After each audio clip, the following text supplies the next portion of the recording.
commenting like, "Oh, monkey sex in the first 10 seconds." Another one. Hello, I'm Nipper Reed. And I'm Phil Wolf. So, settle down, have a nice cup of tea, and enjoy the Venomous Exchange Radio podcast. Crumpets, Nipper. I want the crumpets. Well, as you've been such an extraordinarily good boy.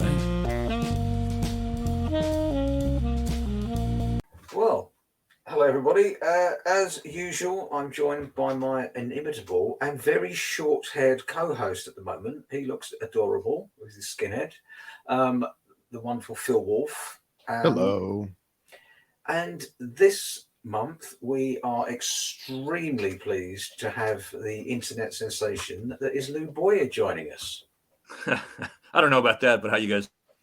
It's good, mate. It's good to talk to you again. I know we've talked before. I know we've met up, and it's lovely to spend some time with you again. Can you just do us a kindness, because I know all about you, but boys and girls may be living under a rock and haven't seen all your YouTube videos and stuff. Can you just give us a brief overview of your field herping in terms of how you achieve what we're all desperate to do, but we can't afford it? Yeah. Yeah, well, I find myself in a fortunate position. I'm an airline pilot. I fly Boeing 747s, so they're long-range airplanes. I'm living in Los Angeles. That's home for me in the U.S., but I travel all over the world. I fly for a Japanese airline, so a lot of it's over to Asia, a lot of time spent in Japan and the area. I go to Singapore and Thailand and sometimes Indonesia, but for the most part, it's Tokyo and Japan and a lot of Singapore, a lot of Hong Kong. So I sort of get paid to go out and look for snakes. You know, we have overnights where most of the guys are out chasing women. I'm out chasing snakes because it's a little bit safer for a married man. And so that's what I do. They think I'm crazy, but I take advantage of all my downtime and look for snakes in a lot of places in the world where a lot of people probably wouldn't go or think of going. And I try and share what I find on YouTube just to share the experience and the love of finding snakes out in the wild. That's awesome. You're calling us from Japan right now, right? Yeah, I am. I'm in Tokyo. It's about 2 in the morning or so my time, but I'm still on West Coast time, so I'm awake. Even if it doesn't sound like I'm awake, I'm awake. This is the best I get. That's fantastic. This is a truly international episode because for me it is just 6:45 in the evening. I don't know what time it is for you, Phil. It's a 1:47. Excuse me. In the PM in the afternoon, and Lou, as he said, is actually into Thursday, where it's Wednesday for us. It's 0200. He is a man from the future. There you go. You know, you do, as you said, you are so fortunate because I cannot think of anyone that is non-Asian that herps Asia as regularly as you do. Certainly I don't mean this, a non-professional academic. For a sort of, for a freelance, just a field herper like us, to be in Asia as often as you are and to get out and go herping, you're quite unique in that respect. Yeah, it's nice. It's, I'm in my 50s. I'm not a young guy, but you look a young guy. Yeah. Well, everywhere I go, I meet up with, through Facebook and all the social media and Instagram and stuff. I've got groups of people like in Singapore and Hong Kong and not so much here in Japan, but like when I go to Singapore, like it's a party when I get there. Like I have more friends in Singapore than I probably do at home. That's it's a really great hobby. And the fact it's, pulled me together with other people that have similar interests and, we go out doing the same things, and I feel like I'm 20 years old again, or maybe they look at me like I'm an old guy. I'm not sure, but I don't feel like an old guy. I'm out, having fun, and it's I'm in a unique position that I really try and take advantage of. Like I have a trip next month to Boston, of all places, which I don't go to very often, and I've already met up with some people on Instagram that are going to take me out and show me some snakes, and then I'll be in Cabo a week later.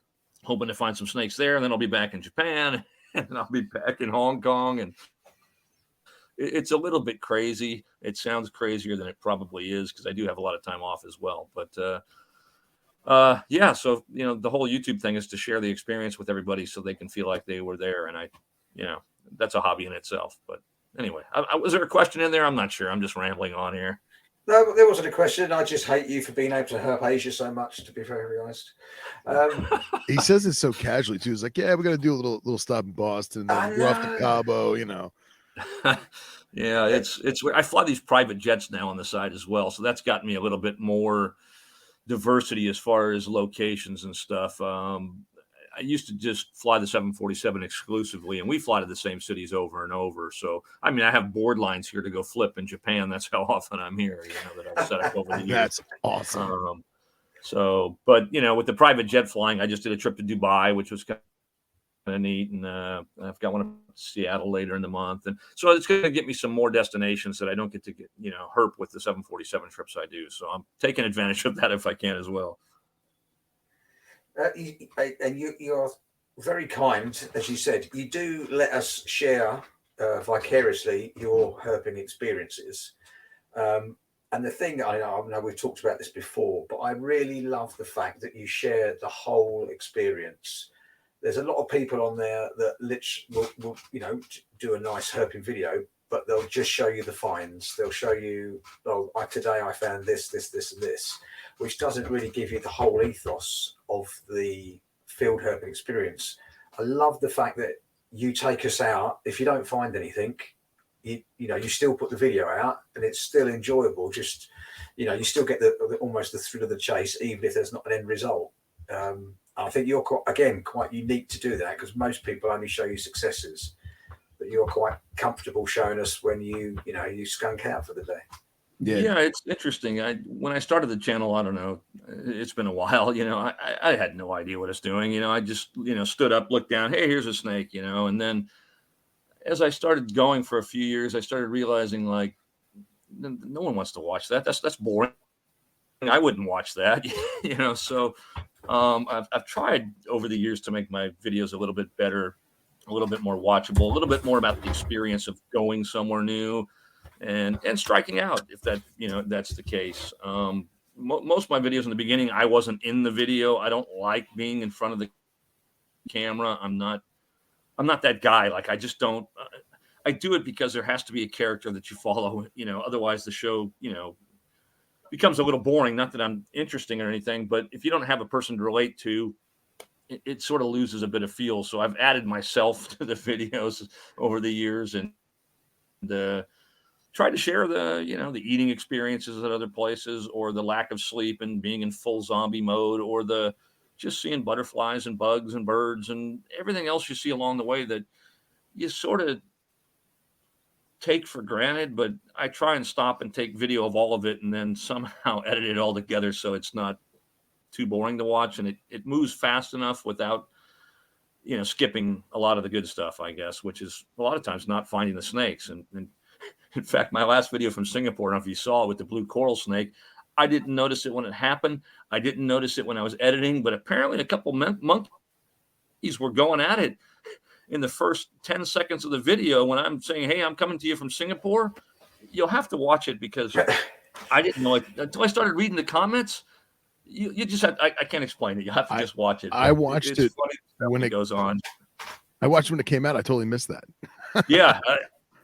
I missed it when it happened. I missed it when I edited it. I missed it altogether. And then everybody's commenting like, oh, monkey sex in the first 10 seconds of the video. Oh, that's awesome. And I'm like, what are you guys talking about? And I had to rewatch it. And it's stuff like that you miss out on if you don't try and share the whole experience. And I didn't mean to capture that, but it did add to the video.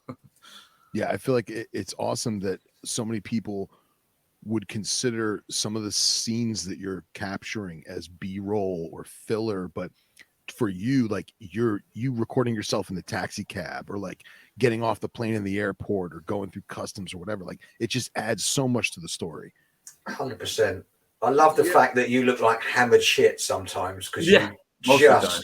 you've just literally, I can't remember one of your Japan videos. You literally video yourself waking up and getting out of bed, and you look absolutely exhausted, and you're still going out herping, which I think is fantastic. Yeah, yeah, it's interesting because all those B-roll shots, they take a lot of time. People don't realize it because you just watch through it, and it's just, if I can do a good video, you don't realize it's B-roll shots that are being taken. You just sort of you're on the journey and off you go. But there's a lot of setting the camera down, walking into the room, walking out of the room, and I'm no video, filmmaker or anything like that, but I try and make it enjoyable, and sometimes I try and get creative. Sometimes I go over the top. I try not to, I try and make it as real as it can be, but I still like to add shots that make it interesting. That if you look at it back, you go, oh, well, you would have had to place the camera there to get that shot. But, it keeps the story moving. And so I don't know.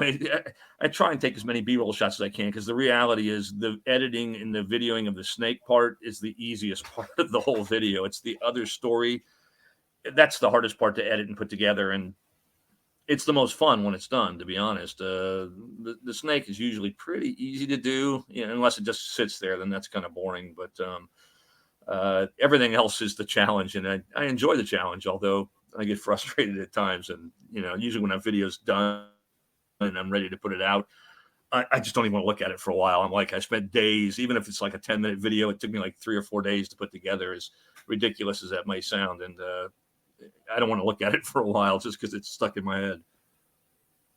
So the question is, you've herped ever such a great deal in Asia, and you've herped ever such a great deal in the US. What's the main differences between herping both places? Well, Asia kind of goes, most people think of Asia as the real tropical areas like Thailand and Singapore, where that's entirely different because it's hot and humid every day. Like the big difference in their days is some days they get rain, some they don't. Most days they get rain, some days they get a lot of rain. But here in Japan, like for instance, up in Tokyo, still being in Asia, it's very, very different. It gets cold winters. It doesn't really snow so much, but it does get cold, and all the snakes go underground for the year. So the snakes here in Japan, I'll go out later today, and they should maybe just be emerging here in April. Where in like Singapore and even Hong Kong, and especially Thailand stuff, they're out all year. So you don't really have any seasons there. There's a wet season and a dry season, but the snakes are out during all the seasons, it appears, where in the US and in other places like where you live, Nipper, it's, you get shut down for a while, and it sort of sucks during the off season. So that's why I like traveling so much, so I can still find stuff even when I can't find it at home. So, I mean, the US is, from what my small knowledge of US herping, there seems to be a lot of road cruising involved. And obviously, when you're in Asia, you don't road cruise, do you? You walk everywhere. Yeah, it's the deserts in the Southwest in the U.S. There's a road cruising season, or a couple seasons where there's a couple months or a few months during the year where you can literally find snakes from your car. And as lazy as that sounds, it's actually kind of fun. Every different type of herping has its pluses and minuses, I guess. And like flipping boards it's like Easter, where you're out looking for eggs, and it's like, oh wow, what's under this board? So it feels a little like cheating, but it's almost a surprise in itself when you flip it and see it. Road cruising has its own draw to it. There's something about seeing a snake on the road in the headlights and not knowing what it is, and the thrill of that. For me, the ultimate is just to find a snake out in the wild on the crawl, where there's nothing involved. There's no roads. There's no pieces of plywood. It's just nature. That's my favorite, but it's also the hardest, it seems. So, in Asia and stuff, you get a lot of that, where you just go out walking and finding stuff in trees and on the roads. And when I say roads, I mean like dirt paths and stuff. And that feels a little bit more raw, a little bit more connected, I don't know, somehow to what's going on, instead of seeing a snake on the road or under a board. But so that's a big difference right there. A lot of walking, a lot of hiking with a lot of bottles of water and getting tired. And, I guess I show my age when it comes down to that. But I just love being out at night looking for snakes in trees. And like Singapore and Thailand, it's just so much of that. And it's so awesome to be looking up instead of looking down. And it's just got a vibe that I can't share in words. I can't share in videos. I do my best to share it, but until you do it once, it's just, you can't describe it. I don't know. It's just awesome to be out in the field looking at trees at nights. Oh yeah, 100%. I mean, it seems like your Japanese videos, they seem to be more day related though. Is that because of the different species, or just logistics of getting out at night in Japan? Yeah, here I'm up at 2 a.m. So in the summer it gets hot here, so I'll go out and just walk, road cruise by foot at night, and I've yet to find anything. I've found some frogs at night, and there's got to be some species that are out, but where I am, it's just, there aren't a lot of species in the Tokyo area, and most of them are diurnal snakes, it seems. So I've tried it without much success. So I'll do it if I'm up and it's warm and I'll just got nothing else to do anyhow. I'll grab a can of Red Bull or something and go walk on the roads. But it's also by foot. You can't cover as much ground, where, I don't know, road cruising in the car here might work around this area. But again, there's only one real species. There's a mamushi, a pit viper here, that would most likely be out on the warm nights. Everything else, I think, wouldn't. So you're sort of limited as to what you'd find. The rat snakes wouldn't be out. There's a tiger keelback that's a venomous / poisonous snake, and it wouldn't be out. And I really don't think you'd find a lot. So even though I do it, I haven't scored yet. If I do, I'll put a video out, but it hasn't happened. That's awesome. Mamushi and tiger keelbacks. That's mad. Killer, man. Killer. I would particularly that is that a Gloidius, the mamushi? That's Gloidius and Rhabdophis on the tiger. Yeah, that Gloidius I really, really want to see in the wild. Japan is one of my number one places that I want to herp, mainly for salamanders. But yeah, to see Gloidius would be amazing in the wild. Oh yeah, and then Japan, obviously, being a decent country in size and running mostly from north the south, it has a big difference. If you go down toward the islands to the south, like Okinawa and stuff, it's tropical all year. So they have a whole different herping, experience than I do here in the Tokyo area. Let me ask you, if I may, do you have any tips for an individual who is not necessarily going on a herping trip, because you would assume that an individual would do their homework more or less, but let's say I have to do business in Singapore, and I'm going to be there for 24 hours or 48 hours, and I've got a hotel. What do you recommend to people how do I phrase this? Go herping if they don't know spots, or they don't know people, or they don't have connections. Is there any small tips that you might want to give people to kind of share that thought process? Yeah, sure. I'm showing my age because Facebook is a thing I still use, and it actually has groups on there that are reptile related and even specific to certain countries or areas. So I'll reach out on there. There's groups on there like herping the globe and stuff like that, where you can literally put a quick post out and say, hey, I'm going to be in, like I put a post out just the other day, say, hey, I'm coming to Boston for a day. Anybody want to, help me out, show me around? And a lot of times as a new person, if they don't know who you are, no one responds, or you'll get shut down, and they'll say, I learn it. It's better to learn it on your own and stuff. So as a newbie, it's tough to break into it, because everybody thinks you're going to go out and take the snakes, I think is the theme in Southern California, at least. But so most people don't want to help you. I have people that reach out to me in comments on YouTube or on Instagram, and it's tough. I try and give them general knowledge, like you can use Google Earth, you can use iNaturalist, you can look for areas where snakes have been found, simple stuff like that. But the reality is, if you can find somebody local, that's your key. And especially if they don't want to just tell you spots, if they want to take you and show you, that's the goal. And I mean, meeting other people that do what you like to do is, that's the true gem of the trip. Absolutely. But I mean, Google Earth can help if you're looking for trash and stuff to flip. You can literally you can zoom in to find a 2 foot by 2 foot piece of plywood on the ground on Google Earth nowadays. Very true. Very true. If you're in a habitat for that, if you're looking to road cruise or something, it's like in Florida. I wasn't really familiar with Florida, but I looked at some roads and looked at roads that went through habitat where I didn't think people would be driving so much, and I kind of did that. Singapore and stuff, the hot tropical places, you just got to find places to go walk. And it's tough because different species prefer different little micro habitats within what looks all the same to you as a new person to the area.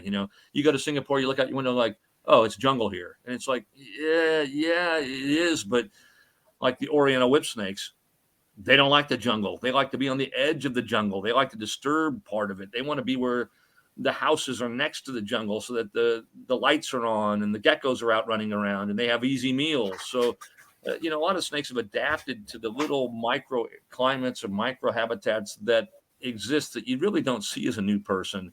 The blue coral snake that I like to find, it, in my experience, has a certain area with certain leaf litter that it prefers more than anywhere else. And the reality is, it will all look like that to you as a new person. Yeah. So it takes a little experience, and getting that experience is time in the field, but it's also trying to find somebody who has time in the field that can point out things that you would overlook. And getting that help is difficult. I get comments on YouTube, and I don't just give out areas on my YouTube channel because I feel like that'd be a little bit disrespectful to the people that live there and the people that I go looking for snakes with. Of course. Just the habitat in itself. So it's tough to help without, harming at the same time. So it's a tough one to really help somebody new. I always say, hey, great tips though, man. Great tips. You can come with me if I'm there. Yeah. So anyway, I guess that's my answer. I mean, awesome. I completely agree. If you're tight for time, if you've only got a day, 24 hours in a country, having a local guide, is invaluable. I've had it so many times where you think you're in absolutely perfect habitat, and yet the local will come up and go, oh, just try another 500 yards down the road. And, you're getting the species straight away, but you'd have missed it if you didn't have that local knowledge. Yeah. And then even seeing a snake, even a blue coral snake or something like that, where you think it's so striking and then the colors are so bright that you couldn't miss it. Not quite. It doesn't quite work like that sometimes. So until you see a species for the first time, you sort of know what you're looking for, but until you've seen it, it's not in your brain to what you're looking for. Like there's shore pit vipers that are out in Singapore, and in the mangroves, they're everywhere. But until you found your first one, it took me months to find one of walking because I didn't really have a picture in my mind of exactly how it was going to be sitting or what it was going to be doing. And until I saw one, I'm like, oh, and then I saw, I think 3 that day. And then every trip since, I've always found one. It's, I know what I'm looking for. And I in my brain, I know what's right and what's wrong, even though the area looks the same to everybody else, I think. Yeah, and that's a great example too, just because you have so many different phenotypes of that one species that the animals on the south side of Singapore are much lighter than the ones on the north side, and their patterning and spotting can be different. So it also, I think, pays to have an idea of what animals might be there before you just start wandering. And exactly. And I a lot of times I get stuck to where I go places and I'll get a trip to, I don't know, when I had a trip out to Djibouti in Africa or something, I'll get some weird charter that pops up and there's nobody to help me. And I'm like, okay, what am I going to do here? And it's, I got one day. I don't know if I'm going out in the daytime or the nighttime. I don't know what I'm looking for. I'll try and do a quick, internet search to see what species are in the area. But it's a lot of walking blind, that's just part of the hobby. And that's why I enjoy seeing other things like the small little bugs or birds or animals or anything I can find, to be honest, adds to the experience. And if I find a snake, it's a bonus. But, a lot of places, I can't pick the perfect day or the perfect time or the perfect weather. I have the day that I'm there, and that's the day I'm going to look. And it may not be the greatest conditions, but those are the conditions I have to deal with. Well put, sir. Well put. And please tell me you have herped in Djibouti. Not really. We were only there for one day. I did look a little bit. We did a whale shark thing when we went. Oh, that's cool. It was awesome. There were whale sharks everywhere. There's like 20 whale sharks, and we went snorkeling with those. And we went walking on the land out there, but it's not a real friendly country to be roaming outside the compound that you're staying in, essentially. So we walked on shore somewhere kind of out in the middle of nowhere where we went looking for whale sharks. We took a break, and I looked around for some cobras or something out there, but it was hot. There was literally nothing growing in some of those areas of the world, like there's like no vegetation. Like we Oh, call yeah. it the sandbox, and we fly over it, and it's like a sandbox. I mean, it's literally sand everywhere, and it's hard to believe anything lives out there. That's wild. Awesome. So you just triggered another question to me. Do you feel safe? I mean, clearly not in some areas, but in Asia, do you feel safe if you're out herping by yourself? Yeah, I never Singapore. Like I couldn't imagine anything happening to anybody there. I mean, everybody's, it's a pretty law abiding country, and they have some interesting laws. I think the chewing gum is still a thing there. And anyway, you don't feel like the man is out looking after you, and or anything like that. You don't feel like the police has got their eye on you, but it's just you feel safe. Like I've never felt safer than probably Singapore. Here in Japan, the same thing. Like you could leave. 1,000 yen is like $10. It's a note. It's a bill. You could leave that in a public space and come back a week later, and it'd be sitting in the exact same place you left it, unless it blew away, because no one would take it because it's not theirs. And so Japan, yeah, Thailand, I've never had any issues. Indonesia, it might be a little sketchier in some areas, but in the main areas, not so much. Some of those areas where it gets to be a little bit more third worldish, I guess you could call it, where the the poverty level's a little bit higher, and it's everybody's trying to sell you drugs, and and yeah, you need lady friend, and all that kind of stuff going on, but nobody's really there to hurt you. They're just trying to make a dollar, I think. I've never felt unsafe anywhere I've gone, to be honest. Even in Djibouti, I would have left the compound, which was the hotel, which was, guarded and everything. I would have gone out if I could have got a driver to take me around at night and just stay with me. So, I didn't think renting a car was an option there, but I couldn't really find a way of doing it. And the people at the hotel are like, no, we don't, I don't know what you're talking about, but that doesn't sound like a good idea. So Yeah. I was okay with that. When you see armed guards at your hotel, a big gate you go through with, all the double barbed wire, that's maybe a sign that that's the side of the fence you should be on there. Yeah, there's not many iNaturalist hits for that country. Yeah, probably not. So although I think there's a red spitting cobra. There's something I really wanted to see, but if it wasn't by the hotel grounds, I wasn't going to see it. Yeah, still cool, man. Still awesome. So, talk us through some of your Asian countries and the species that you normally encounter. Let's start with Singapore, because I know it's one of the best countries in the world. The best people in the world come from Singapore. Phil's rolling his eyes because I was born in Singapore, so it's obviously one of the finest. Oh, really? Countries. Yeah, I was. It's one of the finest countries in the world. So yeah, let's just start with Singapore. Yeah, I'll roll through some of them. I won't use the scientific names because I don't know most of them, to be honest. This is a hobby for me, and I just kind of use the common names. But and I know most of the scientific names, but I'll probably pronounce them wrong, and it'll sound like some kind of disease you might not want to get from a local. So I'll just go with the common names. Singapore. Yeah, no joke though. You got the couple whip snakes there. Some people call them vine snakes. There's an Oriental whip snake, which is green, and there's a big-eyed whip snake, which is also green. They look very, very similar. They're one of my favorite snakes to find, even though they're so common. There's something about a neon green snake with big eyes, and it's got a personality to it, even though like snakes don't really have personalities, I guess, but it feels like it does. And some of the whip snakes can be not so green. In my last video, I found one that was more whitish or brownish, but for the most part, they're so green that they're greener than the trees and the bushes they're in, that it's almost like, what happened here? Like, how come you guys are so green? Like I don't get it, but there's something about this.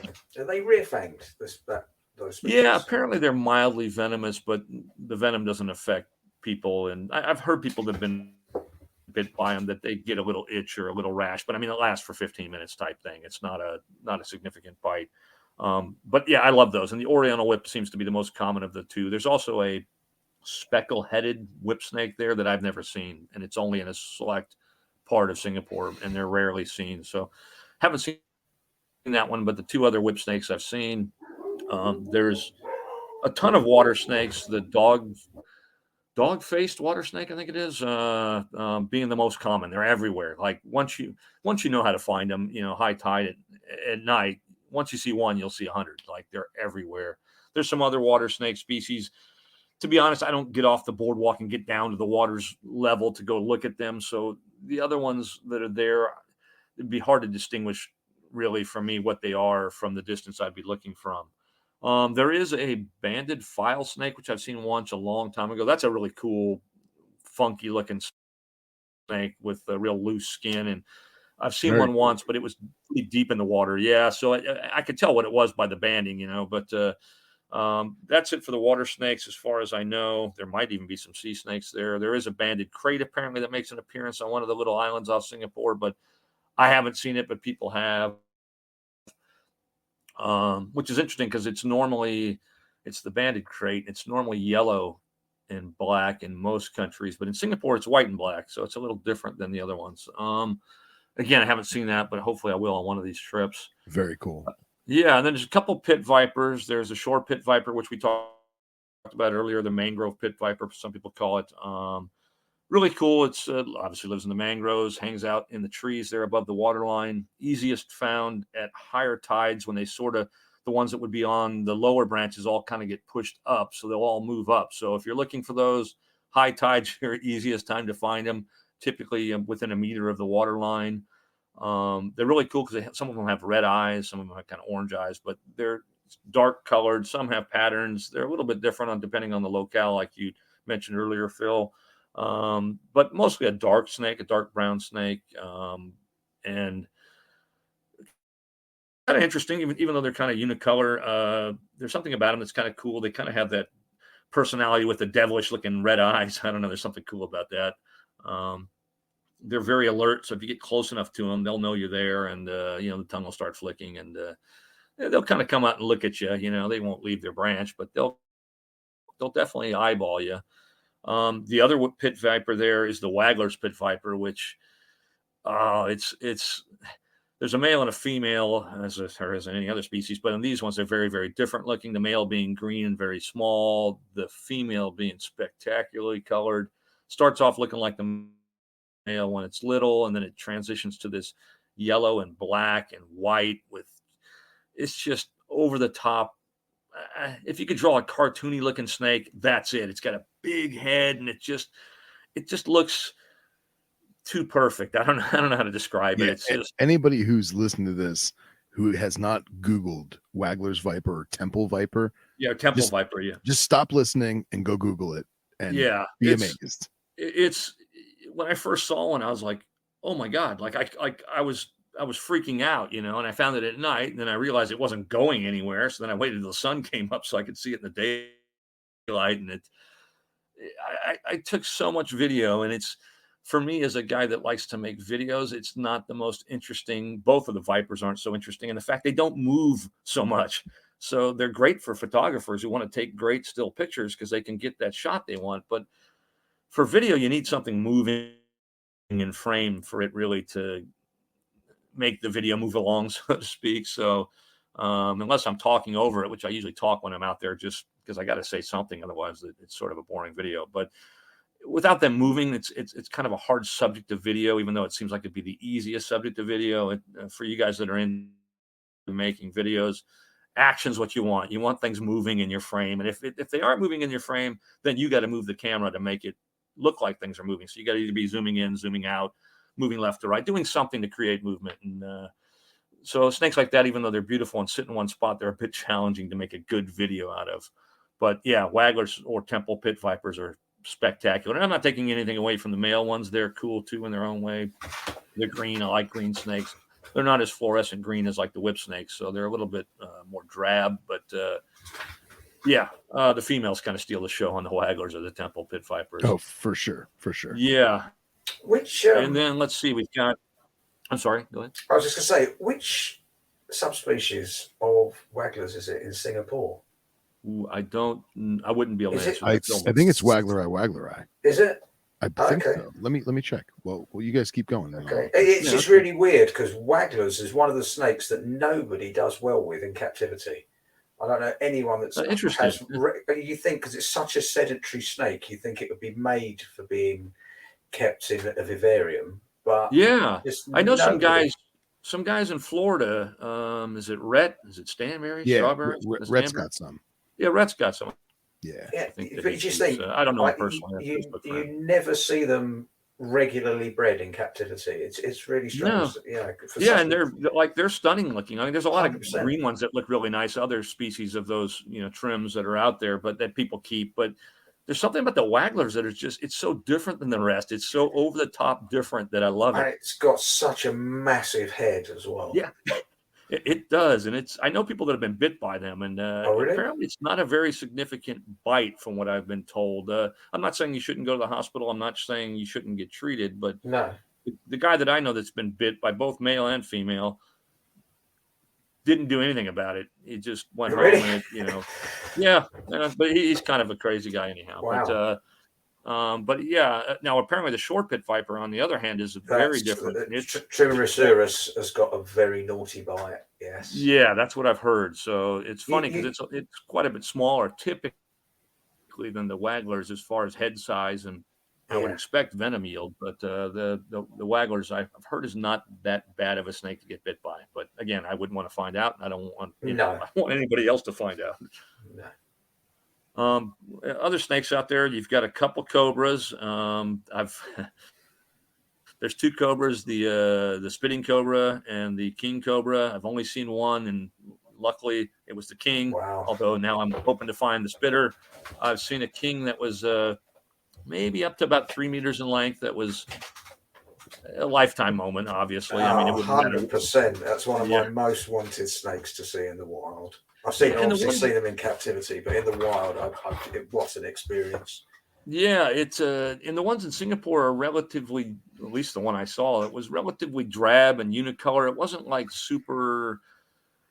I've seen one in Hong Kong that was over the top gold and kind of transitioning between an adult and a juvenile that was spectacular. The one in Singapore was larger but relatively drab. But then, like a month ago or 2 months ago, I was out with my group and they found a juvenile king cobra, which is rarely seen. And the thing was, I don't know, 30, 40, 50 centimeters long. It wasn't very big, it was a tiny little guy, and it was equally as stunning in the fact it was a little bit more colorful. And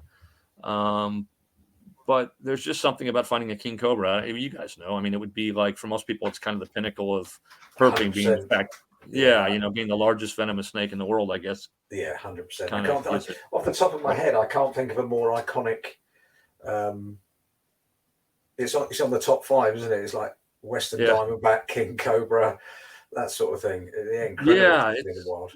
Yeah, it's just something. I don't know. I saw my first cobra was in Hong Kong. It was a Chinese cobra, and just growing up, you've seen videos, you've seen pictures, you know what a cobra isn't, but till you first see one hood up right in front of you, it's something you won't forget. It's magical in a way. They don't want to hood up; they just want to leave. But when they do decide to stand their ground, it is definitely something to behold. And a lot of them hiss, and they can hiss loud, and they'll do the mock striking if you get too close. Like, they don't want to bite you; they just want to headbutt you for the most part, it seems like. So they'll kind of strike with their head down, like they just want to intimidate you. They don't want to kill you or hurt you or use their venom on you. They just want you to leave them alone. And they are definitely an awesome snake. So the king, being as large as it is, the one I saw, there was a parks guy behind me that worked for the national parks in Singapore, and he was telling me that I was too close and I needed to move back, but I thought he was talking to somebody else, because I was so into getting the shot and trying to get the shots, and I became, I don't know, someone trying to share the experience. And it wasn't that I was trying to be unsafe, but I felt perfectly safe where I was, and I wasn't, threatening the snake, and the snake seemed to care less that I was there. And so I may have found myself in a position where I could have been closer than probably I should have been, but I never felt in danger. But it was one of those moments. I'm going to ask